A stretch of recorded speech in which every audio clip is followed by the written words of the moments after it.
Welcome everybody. My name is Marty Windle. I've been teaching ACCA for the last over 30 years now, and especially focusing on the professional papers under ACCA. So here, what we're going to talk about today is how to pass SBL. It's like a common question I get asked about, and it's something that we've got to focus on, especially if we're taking our exam in 2024. So let me just go full screen on this so we can just go through the issues. Okay, so what we're looking at here is, my first question to you is a little information about myself. As I said, I've been doing this for like over 30 years.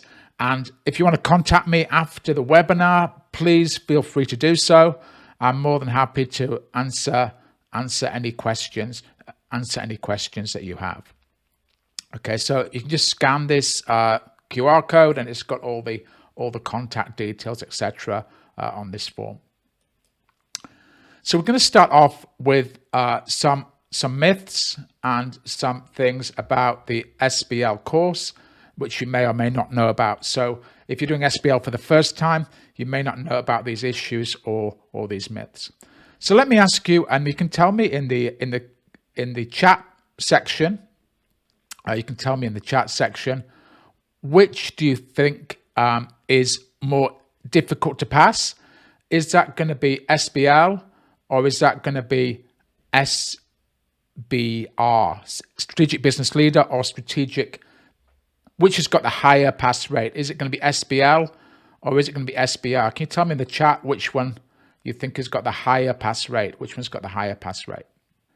Tavia Maria says the same. Okay, so yeah, the same. So the same, yeah.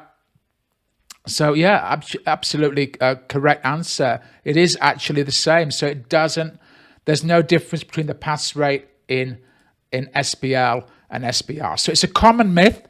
People sort of think SBL is easy to pass and SBR is super difficult. But actually, the fact of the matter is, the pass rates are exactly the same on both courses. So SBL and SBR, they've got exactly the same pass rate for the last 3 sittings. So it's something to consider that people think SBL is so easy. Actually, it's not that easy. It's got the same pass rate as SBR.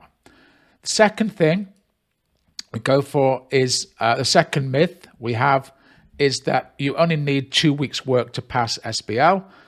So I see this on websites and, sometimes on these Reddit forums where it's, oh, don't worry about SBL, just need 2 weeks before the exam and you can pass the paper. Actually, it's totally not true. You need a lot of practice to pass the SBL examination. You've got to do a lot of question practice, and SBL, more than any other exam, it's all about good examination technique. Having good exam technique is the key thing you need to have in SBL. And that is not something you can get 2 weeks before the exam. It needs a lot of practice. You need a lot of practice.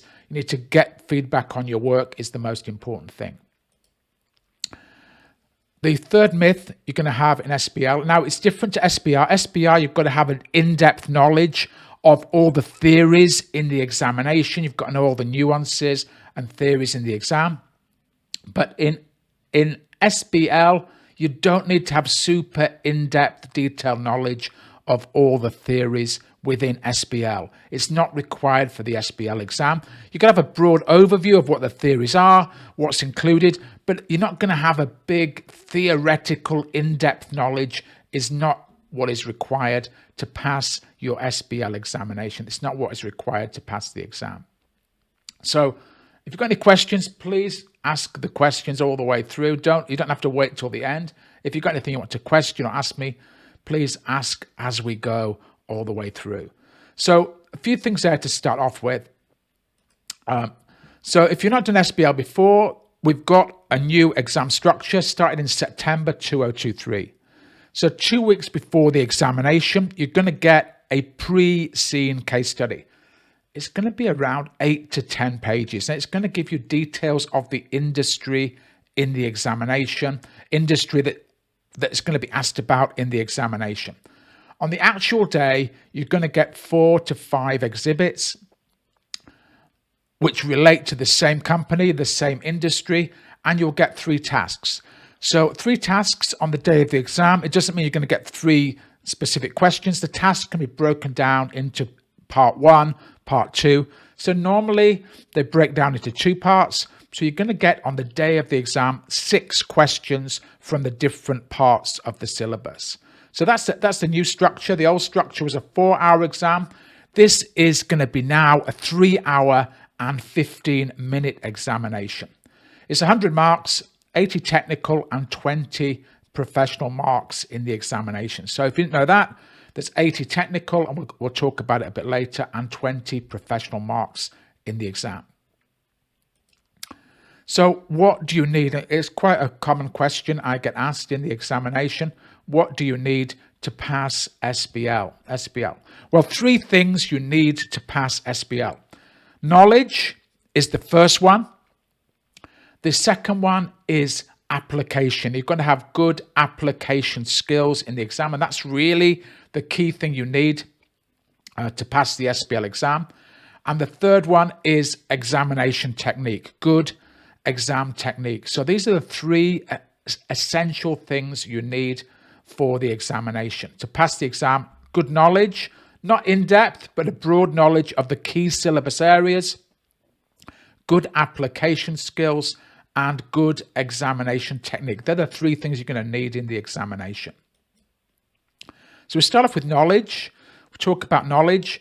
The syllabus is broken down into 8 areas. So there's 8 parts of the syllabus. It's quite broad, and these are the key syllabus areas you're going to be working on for the exam.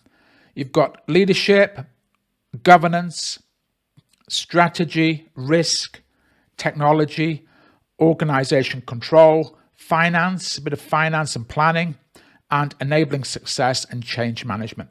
So these are the key areas, the 8 areas of the syllabus. And in the exam, that is 80% of your marks in the examination. 80% of your marks in the exam will focus on these areas. Then what you've got is 20% of the exam. A big chunk of the exam is going to be for your professional skills marks. So it's a tricky thing to get in the examination, but that is a key part of the exam as well. It's an area that a lot of students neglect in the exam. They neglect the professional skills marks in the exam. So I'll talk about it a bit later on. So where to gain the knowledge? Well, what you've got to do is to try to get your hands on some material. There is the free options like the ACCA Study Hub. They've got a whole section there which contains all the knowledge you need for the exam. There are the big books from the big publishers like BPP and Kaplan, and they're big chunky volumes, around about 1,000 pages, 1,200 pages. So I think the best thing is you don't need that much volume.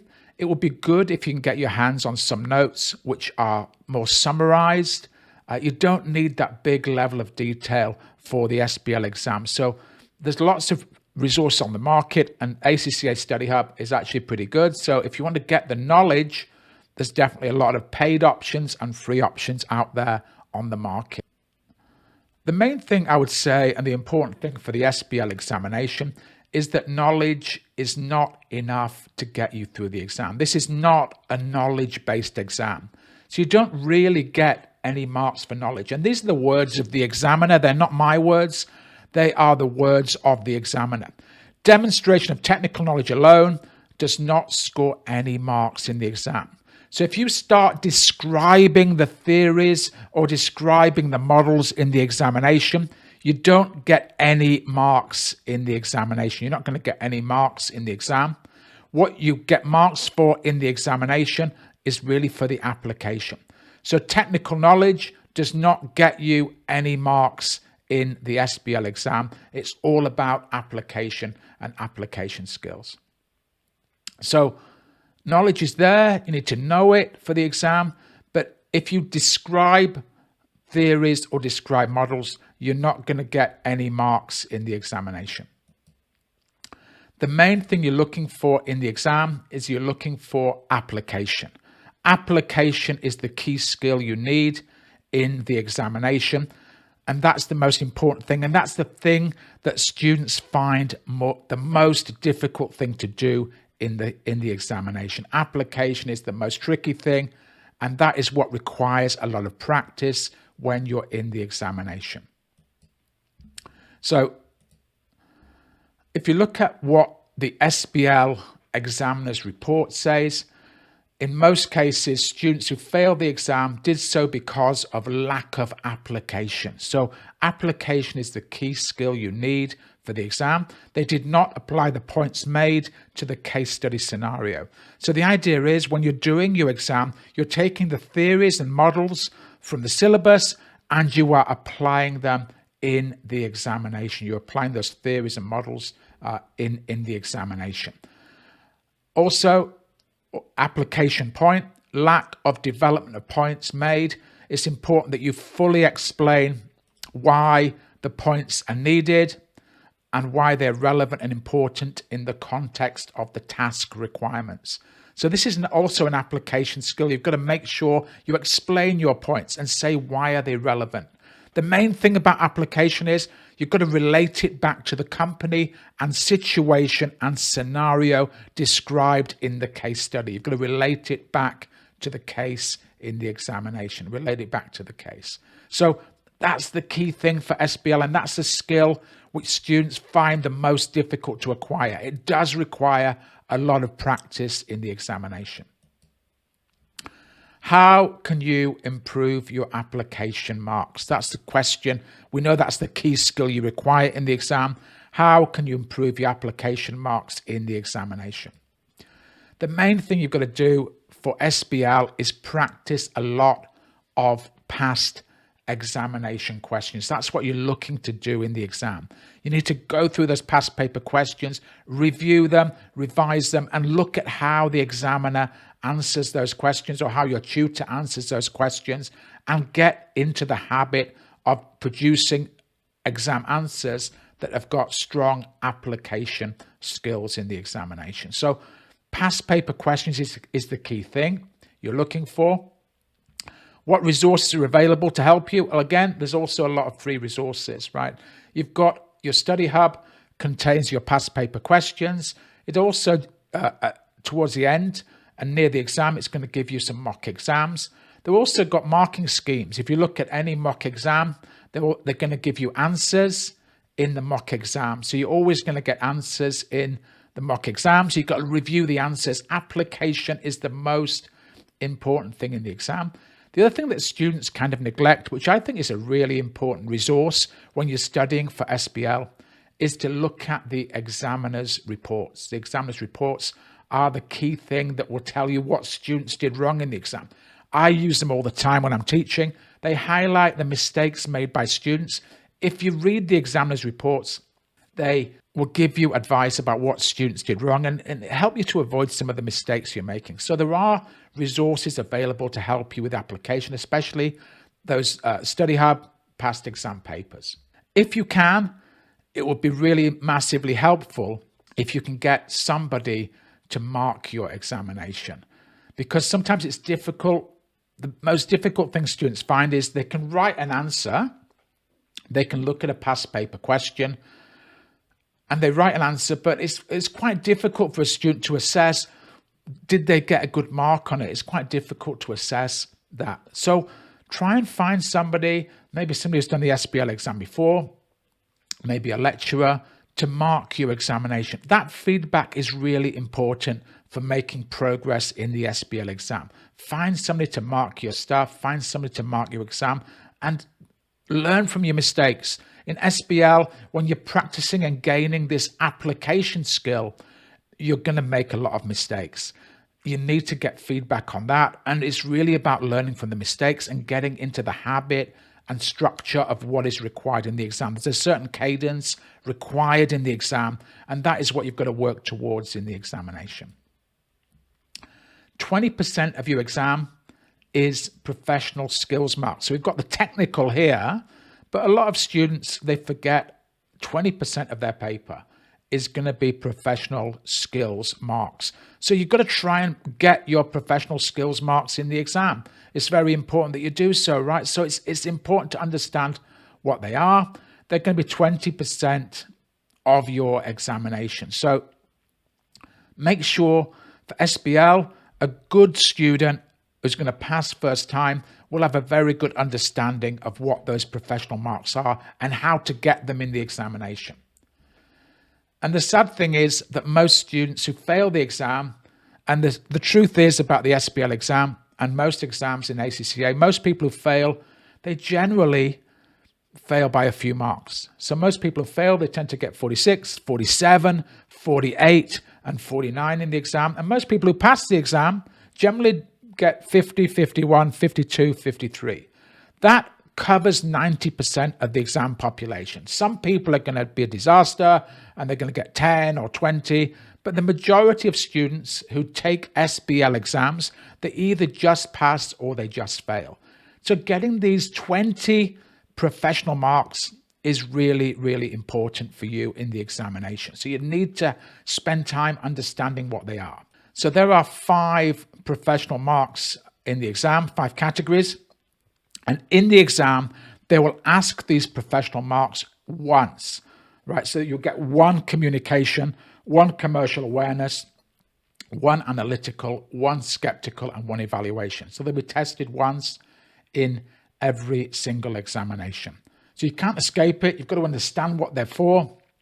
You've got to understand how we can use them in the examination. So spend time working on professional marks. It really can push you over the edge. It can take you from a fail to a pass in the examination if you're good at professional marks. So let's take one of those professional marks. In the exam, they may say there are 4 professional marks, because there's always 4 professional marks in the exam now. They're always going to ask 4 professional marks, and they are available for commercial acumen. What does it mean? Commercial acumen is all about making sure you answer the question in the context of the industry that the company is operating in. So in context of the environment and the industry, and relating it back to the company, not just providing general examples, but showing that you understand the commercial aspects of what you're answering. So if you ask to recommend controls, for example, it's a popular question in the SBL exam, recommend controls for the SBL exam. If you ask to recommend controls, the important thing you do is make sure the controls you recommend are relevant to the industry and relevant to the environment facing the company. So commercial awareness is understanding the context in which you're writing and making sure you've got some kind of industry knowledge and what fits in that industry. Now, it's something a lot of students struggle with in the examination. One thing I've done is, if you want to improve your commercial awareness marks, what you can do is look at the SBL Guru podcast. It's got a lot of areas where we take a concept of the SBL exam and we try to apply the SBL exam theories into real life companies. We've got one on Google, we've got one on Apple, we've got one on the country of Singapore. So it should help you massively improve your commercial awareness marks in the examination. The problem you face as a student is quite difficult to check and assess how many professional marks you're going to have in the exam, how many professional marks you obtain in the examination. It's quite difficult to assess that for the examination. So again, if you can, what you want to try and do is to get feedback on your work, get feedback in the examination, get feedback on your work, on how to improve professional marks. So try and get somebody who's passed SBL or a lecturer or teacher to give you feedback, because it's quite difficult to assess. It's a little bit subjective. You've got to get somebody to look at your answer and try and assess to what extent and the depth of your analysis or the depth of your commercial awareness. To what extent did you show good commercial awareness? And it's marked on a scale of 1 to 4. So you've got to have somebody to look at your work, and it's not very like this point is a professional mark. They look at it holistically and make a decision about how well you've performed. Also, writing the exam question in the right format is going to give you professional marks in the examination. So feedback is very important for your examination, and try to get feedback wherever you can from whoever will help you on your journey. So the last part and it's also a very important part of the process, is examination technique. In the exam, make sure you have the good exam technique, and that again requires a lot of practice. It's not something you're going to get and start 2 weeks before the exam building your exam technique. It's all about practicing your exam questions and getting feedback again on your work. So in terms of exam technique, one of the most important things is time management. That's why whenever you do work in the exam, whenever you do a mock exam, you've really got to think about your time management. We get really good candidates for the examination who have poor time management and they fail the exam, and we get sort of average candidates who've got really good time management can pass the examination. So getting your timing right is very important. How do you do that? Practice your exam based on the number of minutes available to answer that question. So in the exam now, it's 3 hours, 15 minutes. I recommend 45 minutes of planning. So it's roughly going to be about 1.5 minutes per mark in the examination. So if you've got a 10-mark question, it's very easy, 15 minutes. 20-mark question, you write for 30 minutes. Once that 30 minutes is up, I recommend you stop writing and move on to the next question. Don't try and get those extra marks. Always go for the low-hanging fruit on the next question in the examination. So time management, practicing exam questions or even the whole exam under full exam conditions is what you need in the examination. It's really important to get your time management right, because a lot of people who fail SBL by a few marks is because they did not complete a question or they failed to reach the end of the examination. The important thing for SBL, it's kind of a bit different from other papers, right? You're doing a big 100-mark case study. So planning is very important. It's less important in other exams, but for SBL, it's super important that you have effective planning in your exam. So what you need, I recommend about 45 minutes of planning. Planning your answers in advance will massively help you to gain marks in the exam. So you've got a lot of extra exhibits to read on the day. You've got to try and understand them. Breaking down the question is very important. Making sure you hit all the requirements in the exam is very important. So planning could be a key factor for your examination, making sure you plan effectively. Students who pass first time, they always have that planning phase in their examination. They're always good at planning. The other part of exam technique is you've got to learn how to build 2-mark paragraphs. So in your exam, a successful candidate will get both marks in a paragraph. So normally there's 2 marks per paragraph allocated. So each paragraph you write, there are 2 marks. The first mark is for explaining the point. You've got to explain the point, a technical point in your examination. The second paragraph is giving an example and explaining why it's relevant. I call it the say why. Say why, explain your point and say why in the exam. So this one takes a lot of practice. You've got to make sure you work through exam questions and get into the habit of explaining your points, because that is where the marks are in the examination. And good exam technique, you build your 2-mark paragraph and you give an example, explain why it's important and why it's relevant in the exam. So that's something you definitely need a lot of practice on before you sit the exam, building those 2-mark paragraphs. And for the last few weeks, I've been marking mock exams for my students, and that's something I always talk about. This is a 2-mark paragraph. This is only a 1-mark paragraph for you in the exam. So it's all about building that depth into your answer. It's not like making lots of points. It's not like, oh, there's a 10-mark question, I need to make 10 points. It's about making 5 paragraphs with 5 points, but also 5 examples and explain why. That's the habit, that's the structure you've got to build, and that's what good exam technique will do for you. Always take the number of marks, divide by 2, and that is the number of paragraphs you're going to need in the examination. So, free resources available for you in the examination. There are several free resources you can have in the examination. So, look at the Study Hub. It's there for you. It's got a lot of past paper questions. It's got some notes there, some technical skills and technical knowledge for you. I've also got my YouTube channel. If you want to scan this QR code here, I've got lots of information, lots of free stuff on there about mistakes made by students, reviews of previous examinations, my journey about myself as a student in the examination. So if you're looking for some free resources, there's lots of free resources available there for you on the examination under the YouTube channel. So scan that. And all I ask you to do is please like and subscribe on the YouTube channel. Okay. I also want to just do a quick advert as I'm here. I've got tuition courses now. My tuition courses are running.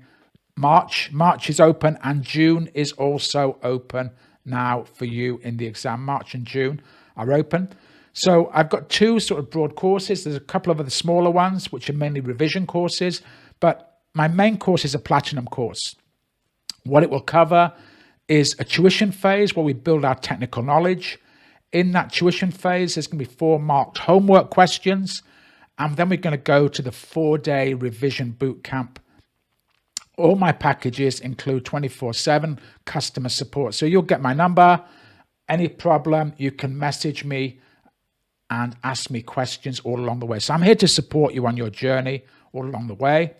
You've also got a pass assurance. If you don't make it, you can still redo the course again in the future. It is subject to terms and conditions, but there will be a pass assurance.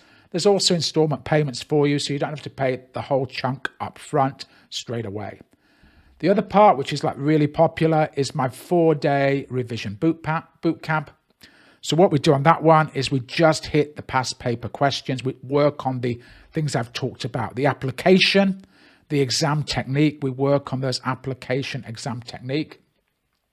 And I give you a mind maps, which is a summary of the course, of all the technical knowledge in like 25 pages. I give you a detailed pre-scene review. So once the pre-scene comes out, we have a live session where we go through the pre-scene in detail, and I try to highlight the important areas about what might come up in your exam. I then write a mock exam based on that pre-scene. Altogether, on the revision course, you're going to get 2.5 mock exams. They're all going to take place on the practice platform. And the most important thing is they will be marked for you, and you will get the detailed feedback. And that is an area where students find massively helpful. They can make their mistakes on the course, so they don't make their mistakes on the exam. The main thing is students love that the final exam is based on the pre-scene. And when I wrote my mock exam, I was so happy that many of the same questions that I wrote on the mock exam did come, the topics did come on the real examination. So it's a real bonus for the students who did that course. So you get a pre-scene mock based on the pre-scene material, but also other mocks to help you practice as well. You get 24-hour support and you get installment payments. So, it's all there for you for the examination. If you want help, you don't have to do it. My courses, are paid courses, but if you want extra help to passing the exam. So if you're interested in taking one of my courses, here's my WhatsApp number. Just scan that, and I'll also put a link in the description as well. That will get to me, and you can have a WhatsApp conversation. I've also put below the details of the course costs on the FME Learn Online website. So if you want to know how much my courses cost, please visit that site. If you go to that site, there's also a button there which you can book a quick 15-minute video call with me. Please use that if you're interested in doing one of my courses. Thank you very much, and have a great Christmas.